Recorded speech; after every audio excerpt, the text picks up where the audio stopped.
نحمدہ و نصلی علی رسولہ الکریم اما بعد۔ محترم دوستو، آج کا مسئلہ ہے عید کی نماز کا طریقہ۔ اصل میں ہوتا یہ ہے کہ عید کی نماز سال میں ایک مرتبہ آتی ہے، عید الفطر آتی ہے، عید الاضحیٰ آتی ہے،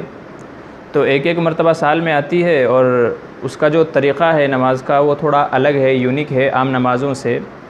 تو نماز کا وہ صحیح طریقہ ہمیں یاد نہیں رہتا، اور پھر ہوتا یہ ہے کہ ہم جو بازو میں جو ہمارے کھڑا ہوا ہوتا ہے اس کو دیکھ دیکھ کے اپنی نماز پوری کرتے ہیں۔ اگر خدا نہ خواستہ بازو والا بھی ہمارے جیسا نکل گیا کہ اس کو بھی نماز کے طریقے کا پتہ نہیں ہے، اس کو بھی نماز کا طریقہ نہیں آتا ہے، تو خود اس کی نماز بھی خراب ہوگی اور ہماری نماز بھی خراب ہو جائے گی۔ اس لیے یہ بہت ضروری ہے کہ عیدین کی نماز سے پہلے نماز کا جو طریقہ ہے اس کو سیکھ لیا جائے، اس کو سمجھ لیا جائے۔ بڑا آسان طریقہ ہے۔ عیدین کی نماز کا طریقہ یہ ہے، 2 رکعت نماز ہوتی ہیں جو ہر عاقل بالغ مسلمان کے اوپر واجب ہے۔ عیدین کی 2 نمازیں، 2 رکعت دوگانہ جو پڑھتے ہیں یہ واجب ہیں، جو فرض سے کم درجے کا ہے اور سنت سے زیادہ درجے کا ہے، اور جس کا چھوڑنے والا ایسے ہی گنہگار ہوتا ہے جیسے فرض کا چھوڑنے والا۔ کہنے کو تو یہ 2 رکعت واجب ہیں، لیکن حکم میں فرض کی طرح ہیں کہ جیسے فرض کو ادا کرنا ہی کرنا ہے، ایسے ہی واجب کو بھی ادا کرنا ہے۔ جیسے فرض کو چھوڑنے کی وجہ سے گناہ ملتا ہے، ایسے ہی واجب کو چھوڑنے کی وجہ سے گناہ ملتا ہے۔ بہرحال عیدین کی نماز کا طریقہ، عید کی نماز کا طریقہ یہ ہے، 2 رکعت پڑھی جاتی ہیں اور اس کے ساتھ میں 6 زائد تکبیریں کہی جاتی ہیں۔ تو جب آپ عیدین کی نماز کے لیے کھڑے ہوں، عید کی نماز کے لیے کھڑے ہوں، تو سب سے پہلے نیت کر لیں۔ دراصل نیت کہتے ہیں دل میں ارادہ کرنے کو۔ آدمی دل میں یہ ارادہ کر لے کہ میں عیدین کی، عید کی 2 رکعت نماز واجب پڑھ رہا ہوں، پیچھے امام کے ہوں اور رخ میرا کعبہ شریف کی طرف ہے، یہ دل کے اندر نیت کر لیں گے تو نیت صحیح ہو گئی ہماری۔ اور اگر چاہیں تو زبان سے بھی کہہ سکتے ہیں، زبان سے کہنا ضروری نہیں ہے، لیکن تاکہ دل میں اور زبان میں دونوں میں موافقت ہو جائے، دونوں میچ ہو جائیں، اس اعتبار سے اگر دل سے بھی نیت آدمی کر لے کہ 2 رکعت نماز واجب عید الفطر یا عید الاضحیٰ مع 6 زائد تکبیروں کے واسطے اللہ تعالیٰ کے، پیچھے اس امام کے، رخ میرا کعبہ شریف کی طرف اللہ اکبر، یہ زبان سے کہہ لیں یا اسی طرح یہ دل میں نیت کرنی ہے تو امام کے پیچھے ہماری اقتداء صحیح ہو جائے گی۔ اب عید کی نماز کا طریقہ یہ ہے کہ امام صاحب سب سے پہلے اللہ اکبر کہہ کر کے نیت باندھ لیں گے۔ سب سے پہلے اللہ اکبر کہا اور نماز کی نیت باندھ لی۔ نیت باندھنے کے بعد سب سے پہلے ثنا پڑھی جاتی ہے۔ امام صاحب ثنا پڑھیں گے اور ثنا کے بعد 3 زائد تکبیریں کہی جائیں گی۔ طریقہ یہ ہے کہ ثنا پڑھ لی ہے، ثنا پڑھنے کے بعد اللہ اکبر کہہ کر کے کانوں تک ہاتھ اٹھائے جائیں گے اور چھوڑ دیے جائیں گے۔ پھر اس کے بعد دوسری تکبیر کہی جائے گی، ہاتھ کانوں تک اٹھائے جائیں گے اور چھوڑ دیے جائیں گے۔ پھر تیسری تکبیر کہی جائے گی اور ہاتھ کانوں تک اٹھائے جائیں گے اور باندھ لیے جائیں گے۔ تیسری تکبیر کے اندر ہاتھ جو ہے وہ باندھ لیے جائیں گے جیسے نماز میں باندھتے ہیں۔ پھر اس کے بعد امام صاحب سورہ فاتحہ پڑھیں گے اور اس کے ساتھ میں کسی دوسرے کی سورہ کی قرأت کریں گے، اور قرأت مکمل ہونے کے بعد رکوع ہوگا، سجدہ ہوگا۔ یہ پہلی رکعت ہو گئی، اور پہلی رکعت میں 3 زائد تکبیریں ہو گئی۔ ثنا کے بعد 2 تکبیریں کہیں گے، ہاتھ چھوڑ دیں گے، اور تیسری تکبیر کہہ کر کے ہاتھ باندھ لیں گے۔ سورہ فاتحہ کی قرأت ہوگی، پھر اس کے ساتھ میں کسی دوسرے کی سورہ کی قرأت ہوگی۔ یہ پہلی رکعت مکمل ہو گئی اور اس میں 3 زائد تکبیریں آ گئی۔ پھر دوسری رکعت کے لیے امام صاحب کھڑے ہوں گے اور دوسری رکعت میں سورہ فاتحہ پڑھی جائے گی، اس کے ساتھ میں کوئی دوسرے سورہ پڑھی جائے گی، اور دوسری سورہ پڑھنے کے بعد اب 3 زائد تکبیریں کہی جائیں گی۔ اور ان کا طریقہ یہ ہے کہ جب سورہ پڑھ لی، سورہ فاتحہ، اور اس کے ساتھ میں کوئی دوسری سورت ملا لی، تو اب امام صاحب اللہ اکبر پہلی تکبیر کہیں گے اور ہاتھ چھوڑ دیں گے۔ ہم کو بھی ویسا ہی کرنا ہے۔ پھر دوسری تکبیر کہیں گے اور ہاتھ چھوڑ دیں گے، اللہ اکبر۔ پھر تیسری تکبیر کہیں گے اور ہاتھ اٹھائیں گے، اللہ اکبر کہہ کر کے ہاتھ نیچے چھوڑ دیں گے نارمل انداز میں، اور یہ 3 زائد تکبیر ہو گئی۔ اب چوتھی تکبیر جو کہی جائے گی، چوتھی مرتبہ جو اللہ اکبر کہا جائے گا وہ رکوع کے لیے کہا جائے گا، لہٰذا جب چوتھی تکبیر کہیں تو ہاتھ نہیں اٹھانے ہیں، بلکہ چوتھی تکبیر کہتے ہوئے سیدھے رکوع کے اندر چلے جانا ہے، رکوع کرنا ہے، پھر سجدہ کرنا ہے اور نماز کو مکمل کر لینا ہے۔ یہ عید کی نماز کا طریقہ ہے۔ اس کو سمجھنے کا آسان طریقہ یہ ہے کہ جو پہلی رکعت ہے اس میں جو 3 تکبیریں کہی جائیں گی وہ قراءت سے پہلے ہے، ثنا کے بعد اور قراءت سے پہلے ہے، اور جو دوسری رکعت ہے اس میں جو 3 زائد تکبیریں ہیں وہ قرات کے بعد ہیں اور رکوع سے پہلے ہیں، وہ رکوع سے پہلے ہیں۔ تو یہ عیدین کی نماز کا طریقہ ہے، عید الفطر ہو یا عید الاضحیٰ ہو، اس طریقے سے نماز کو ادا کرنا ہے۔ کسی کی دیکھا دیکھی ادا نہیں کرنی ہے، کیونکہ دیکھا دیکھی ادا کریں گے تو ہو سکتا ہے وہ بندہ بھی غلط پڑھ رہا ہو اور اس کی وجہ سے ہماری نماز بھی غلط ہو جائے۔ اب آخر میں ایک اہم مسئلہ ہے، اس کو سنتے چلیں۔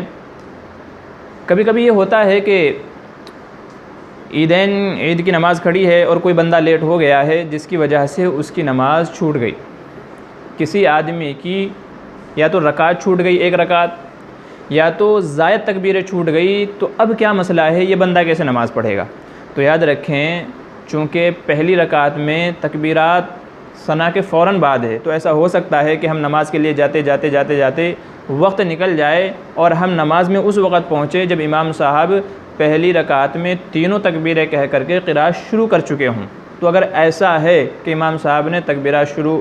کہہ دی تھی اور اب سورہ فاتحہ وغیرہ کی قرات کر رہے ہیں اور اب ہم نماز میں جا کر کے شامل ہوئے ہیں، تو اب کیا کریں؟ تو اس کا جواب یہ ہے کہ ایسی صورت میں اللہ اکبر کہہ کر کے نیت باندھ لیں گے اور فٹافٹ جلدی 3 تکبیریں کہہ لیں گے اور 3 تکبیریں کہہ کر کے امام کے ساتھ شریک ہو جائیں گے۔ یہ جب تک امام صاحب قرات کے اندر ہیں، اور اگر امام صاحب رکوع میں ہیں، پہلی رکعت ہو چکی ہے مکمل اور امام صاحب رکوع میں ہیں، تو اب مسئلہ یہ ہے کہ اب بھی یہی حکم ہے، اگر ہمیں یہ امید ہے کہ ہم نیت باندھ کر کے 3 تکبیریں کہہ کر کے امام صاحب کے ساتھ رکوع میں شامل ہو سکتے ہیں، شریک ہو سکتے ہیں، تو پہلے نیت باندھ کر کے 3 تکبیریں کہہ لیں، پھر امام صاحب کے ساتھ رکوع کے اندر شامل ہو جائیں۔ اور اگر ہمیں اتنا وقت ہمیں ایسا لگتا ہے کہ نہیں ہو سکتا ہے میں جب تک تکبیریں کہہ کر کے امام صاحب کے ساتھ نماز کے اندر شریک ہوں، شامل ہوں، تو ہو سکتا ہے امام صاحب رکوع سے اٹھ جائیں اور رکعت مکمل ہو جائے، تو تیسری صورت یہ ہے کہ اگر آدمی کو یہ لگتا ہے کہ میں رکوع کے اندر یہ تکبیرات کہہ سکتا ہوں، تو پھر مسئلہ یہ ہے کہ ایسا آدمی امام صاحب کے ساتھ اللہ اکبر کہہ کر کے رکوع میں شامل ہو جائے اور رکوع میں 3 تکبیریں کہہ لے، لیکن رکوع میں جب تکبیر کہیں گے، یعنی رکوع کے اندر رکوع کی تسبیح نہ پڑھے، بلکہ رکوع میں جو تکبیریں ہماری چھوٹ گئی تھی وہ تکبیریں پڑھے، لیکن رکوع میں جب تکبیریں پڑھیں گے تو اس وقت ہاتھ نہیں اٹھائیں گے، بلکہ صرف اللہ اکبر اللہ اکبر اللہ اکبر یہ 3 تکبیریں پڑھ لینی ہیں اور امام صاحب کے ساتھ رکوع کو مکمل کر لینا ہے۔ یہ اس صورت میں ہے جب کہ ہمیں یہ ڈر ہو کہ اتنا میں تکبیرات کہہ کر کے رکوع میں شامل ہوں گا، امام صاحب اٹھ جائیں گے، تو پھر حکم یہ ہے کہ ایسا بندہ رکوع میں امام صاحب کے ساتھ شامل ہو جائے اور رکوع میں جو رکوع کی تسبیح ہے اس کی جگہ یہ 3 تکبیرات کہہ لے بنا ہاتھ اٹھائے اور اس طریقے سے نماز کے اندر شامل ہو جائے۔ اور اگر اس کی پوری مکمل 1 رکعت چھوٹ چکی ہے، وہ امام صاحب کے ساتھ جب جا کے شامل ہوا جب پہلی رکعت ہو چکی تھی اور دوسری رکعت میں قرات کر رہے تھے، تو اس صورت میں حکم یہ ہے کہ جب یہ آدمی اب امام صاحب کے سلام پھیرنے کے بعد اپنی نماز کو مکمل کرے گا تو جس طریقے سے امام صاحب نے نماز پڑھائی تھی کہ ثنا پڑھی تھی، پھر اس کے بعد 3 تکبیریں کہی تھی، پھر سورہ فاتحہ اور دوسری سورت کی قرات کی تھی، تو اسی طریقے سے یہ بندہ اب کھڑے ہو کر کے اپنی نماز کو مکمل کرے گا۔ اگر 1 رکعت چھوٹی ہو تب بھی یہی حکم ہے، اور اگر دونوں رکعت چھوٹ گئی ہوں اس کی اور وہ اتحیات میں آ کر کے عید کی نماز میں شامل ہوا ہو تب بھی یہی حکم ہے کہ اب اس طریقے سے نماز کو مکمل کرے گا کہ جس طریقے سے امام صاحب نے نماز کو پڑھائی تھی۔ یہ مسئلہ بہت اہم ہے، اس کا خیال رکھنا ضروری ہے۔ عام طور سے ہوتا یہ ہے کہ ہمیں ان مسائل کا علم نہیں ہوتا، تو ہم امام صاحب کے ساتھ آ کر کے رکوع میں شامل ہو گئے اور ہماری تکبیریں گل ہو گئی، ہمیں پتہ ہی نہیں ہے تو ہم تکبیریں کہتے ہی نہیں ہیں، رکوع میں شامل ہو گئے، تکبیرات ہماری اگر چھوٹ گئی، ہم تکبیریں کہنے کے بعد جب امام صاحب قرات کر رہے تھے اس وقت آ کر کے شامل ہوئے تو لوگوں کو پتہ نہیں، تو وہ تکبیریں کہتے ہی نہیں ہیں، بس آئے اور امام صاحب کے ساتھ نیت باندھ کر کے قرات میں شامل ہو گئے، رکوع میں شامل ہو گئے، دوسری رکعت میں شامل ہو گئے، اور اگر اپنی رکعت پوری کر رہے ہیں تو بھی تکبیرات نہیں کہتے۔ یاد رکھیں، جیسے عید کی نماز واجب ہے ایسے ہی یہ 6 تکبیریں بھی واجب ہیں، اگر یہ تکبیریں نہیں ادا کی جائیں گی تو نماز نہیں ہوگی، اس لیے اگر کسی کی رکعت چھوٹ جائے یا تکبیرات چھوٹ جائے تو اس طریقے سے اس کو ادا کر لینی چاہیے اور پڑھ لینی چاہیے۔ یہ مسائل ان کے مطابق خود بھی عمل کریں اگر چھوٹ جاتی ہیں، اور یہ مسائل دوسروں کو بھی شیئر کریں، دوسروں کو بھی بتائیں تاکہ ان کا بھی فائدہ ہو جائے، اور عید کی نماز جو سال میں 1 مرتبہ آتی ہے کم از کم وہ تو ہماری صحیح ہو جائے۔ دعا فرمائے کہ اللہ تبارک و تعالیٰ کہنے سننے سے زیادہ عمل کی توفیق نصیب فرمائے اور دین کی صحیح سمجھ ہم سب کو عطا فرمائے، آمین ثم آمین۔